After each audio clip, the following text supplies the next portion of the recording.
اعوذ باللہ من الشیطان الرجیم بسم اللہ الرحمن الرحیم وجاہدوا اور جہاد کرو فی اللہ اللہ کے راستے میں حق کا جہاد جیسے کہ جہاد کرنے کا حق ہے۔ اللہ رب العالمین نے اہل ایمان کو جہاد کرنے کا حکم دیا، اس لیے کہ اہل ایمان کے اوپر ظلم کیا گیا، ان کو اپنے وطن سے نکلنے کے اوپر مجبور کیا گیا، تو مسلمانوں کو اجازت دی گئی اور ہدایت دی گئی کہ اللہ کے کلموں کو بلند کرنے کے لیے، اعلاء کلمت اللہ کے لیے اور ظلم کے خاتمے کے لیے اللہ رب العالمین کے راستے میں قتال کرو، اور ایسا قتال کرو، ایسا جہاد کرو جیسے کہ جہاد کرنے کا حق ہے۔ جیسے کہ اس دور کے اندر فلسطین کے مسلمان جہاد کرنے کا حق ادا کر رہے۔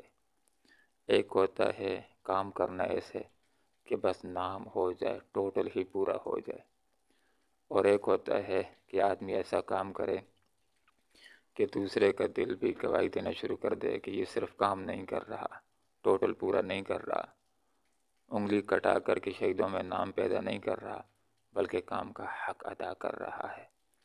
جیسے کہ ایک طالب علم ہو، جب وہ بچوں کے دن آ جاتے ہیں، کھیل کا وقت بھی پڑھائی کو دے دیتا ہے، موبائل کا وقت بھی پڑھائی کو دے دیتا ہے، صرف نماز کے اوقات نکالتا ہے، کھانے کے اوقات نکالتا ہے، باقی 24 گھنٹوں میں 5-6 گھنٹے سوتا ہے، باقی ہر وقت پڑھتا ہے، محنت کرتا ہے، تو آدمی کا دل گواہی دیتا ہے کہ پڑھائی نہیں کر رہا بلکہ پڑھائی کا حق ادا کر رہا ہے۔ تو جس طرح حق ادا کرتا ہے تو اس کا نتیجہ بھی مثبت ہی آتا ہے۔ تو یہاں پر فرمایا صرف جہاد نہیں، بلکہ ایسے جہاد کرو کہ جیسے حق ہوتا ہے، کہ نہتے مسلمان ہیں فلسطین کے، دوسری طرف جو اسرائیل ہے اس کی پشت کے اوپر کتنے کفار کھڑے ہیں، کفار کے ممالک کھڑے ہیں، لیکن اب تک وہ سارے کفار مل کر بھی فلسطین کو فتح نہیں کر سکے، قبضہ اس کے اوپر ایک انچ کے اوپر بھی غزہ کے اوپر قبضہ نہیں کر سکے۔ تو یہ حقیقت کے اندر فلسطین کے مسلمان میدان کے اندر جمے ہوئے ہیں، ڈٹے ہوئے ہیں اور مقابلے کے اندر موجود ہیں، اللہ رب العالمین کے راستے کے اندر جہاد کر رہے ہیں، حق کا جہاد، ایسے جہاد کر رہے ہیں جیسے جہاد کا حق ہے۔ جہاد کا لفظ جہد سے ہے، اور جہاد کا مطلب ہوتا ہے اللہ رب العالمین کے دین کی اشاعت کے لیے، اللہ کے دین کی تبلیغ کے لیے، اللہ کے دین کی اقامت کے لیے، اللہ کے دین کو غالب کرنے کے لیے انتہائی کوشش کرنا، جس کو انگلش کے اندر کہا جاتا ہے کہ آدمی جب کوئی کام کرے تو دی بیسٹ، یعنی اپنی کوشش کی اس کے اندر انتہا کر دے، جتنی اس کی طاقتیں ہیں، جتنی صلاحیتیں، جیسے کہ آپ صلی اللہ علیہ وسلم، روایات کا مفہوم ہے کہ آپ صلی اللہ علیہ وسلم نے اپنا سب کچھ، آخری کوششیں کر دی تھی، بدر میں جو کچھ تھا پیش کر دیا تھا۔ تو جب آدمی ایک کام کے لیے دی بیسٹ پیش کر دیتا ہے، اپنی انتہائی کوششیں پیش کر دیتا ہے اخلاص کے ساتھ، پھر اللہ تعالیٰ کی طرف سے مددیں اور نصرتیں بھی آنا شروع ہو جاتی ہیں۔ تو یہاں پر فرمایا جہاد کرو، تو جہاد بالسیف بھی ہوتا ہے جس کو جنگ کہا جاتا ہے، جہاد بالنفس بھی ہوتا ہے، جب آدمی اپنے نفس کو اللہ کے راستے کے اندر جماتا ہے۔ ایک موقع تھا، آپ صلی اللہ علیہ وسلم تشریف لا رہے تھے جنگ سے، قتال سے، تو مسلمانوں سے عرض کیا کہ ہم جہاد صغیر سے جہاد کبیر کی طرف آ رہے ہیں، چھوٹے جہاد سے بڑے جہاد کی طرف۔ تو صحابہ نے عرض کیا اللہ کے رسول کیسے؟ تو آپ صلی اللہ علیہ وسلم نے یہی وضاحت فرمائی تھی کہ جہاد کبیر یہ نفس کے خلاف جہاد ہے، کہ آدمی جب معاشرے کے اندر ہوتا ہے تو اس کو چمک کی لڑائی لڑنی پڑتی ہے۔ جنگ کے میدان میں تو ایک طرف کی لڑائی ہے کافروں کے ساتھ، یہاں پر نفس کے خلاف بھی لڑائی ہوتی ہے، کہ نفس کہتا ہے کہ بس سوتے رہو، نماز کے وقت سوتے رہو، اس کو بھی دبانا پڑتا ہے۔ آپ صلی اللہ علیہ وسلم نے فرمایا المجاہد من جاہد نفسہ فی طاعت اللہ، کہ مجاہد وہ بھی ہے جو اپنے نفس کو اللہ کی اطاعت میں جماتا ہے، اپنے نفس کے اوپر زور کرتا ہے، اس کو اللہ کی اطاعت کی طرف لاتا ہے۔ اور معاشرے کے اندر شیطان کے خلاف بھی لڑائی ہوتی ہے، معاشرے کے غلط رسم و رواج کے خلاف بھی لڑائی ہوتی ہے۔ تو آدمی اللہ کے راستے کے اندر جو مسلمان ہے وہ مجاہدہ کی زندگی گزارتا ہے، کبھی دیکھو تو نماز میں، کبھی دیکھو تو خدمت خلق میں، کبھی دیکھو تو کس نیکی میں، کبھی دیکھو تو کس نیکی میں، یہ مجاہدے کی زندگی ہوتی ہے۔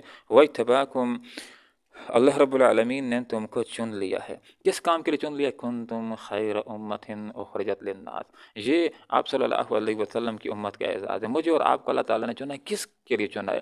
اپنے دین کی اشاعت کے لیے، اپنے دین کی تبلیغ کے لیے۔ یہ میرا اور آپ کا اللہ رب العالمین نے چناؤ کیا ہے۔ آپ صلی اللہ علیہ وسلم نے رب کا پیغام ہم تک پہنچا دیا ہے، اب ہمارا کام ہے اس کی تبلیغ کرنا ہے۔ اس کام کے لیے اللہ رب العالمین نے ہمیں چنا ہے۔ میں بھی تبلیغی ہوں، آپ بھی تبلیغی ہیں، بلغوا عنی ولو آیا۔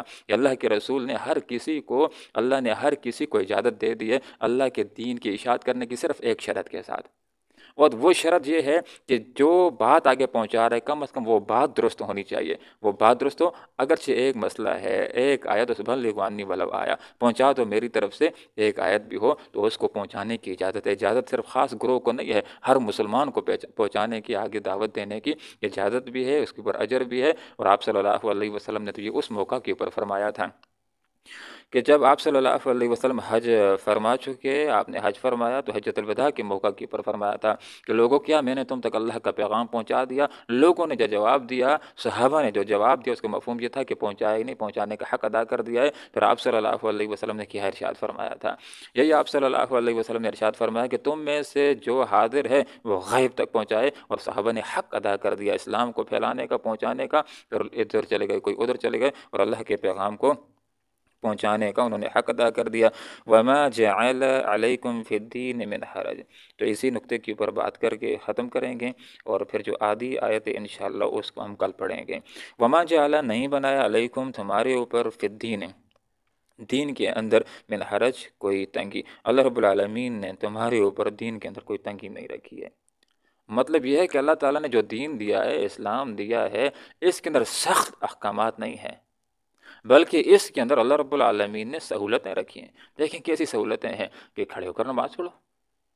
اب کھڑے ہو کر کے نماز نہیں پڑھ سکتے، بیٹھ کر پڑھ سکتے ہو، ہاں وہاں یہ حکم نہیں ہے کہ بیٹھ پر پڑھی تو گناہ گار ہو جاؤ گے، نہیں، وہ سہولتیں ہیں اس کے اندر۔ کھڑے ہو کر نہیں پڑھ سکتے، بیٹھ کر پڑھ لو۔ بیٹھ کر نہیں پڑھ سکتے ہو تو یہ نہیں کہ بس اب بیٹھ کر ہی پڑھنی ہے، لیٹ کر پڑھی تو گناہ گار ہو جاؤ گے، ایسی بات، سختیاں نہیں ہیں۔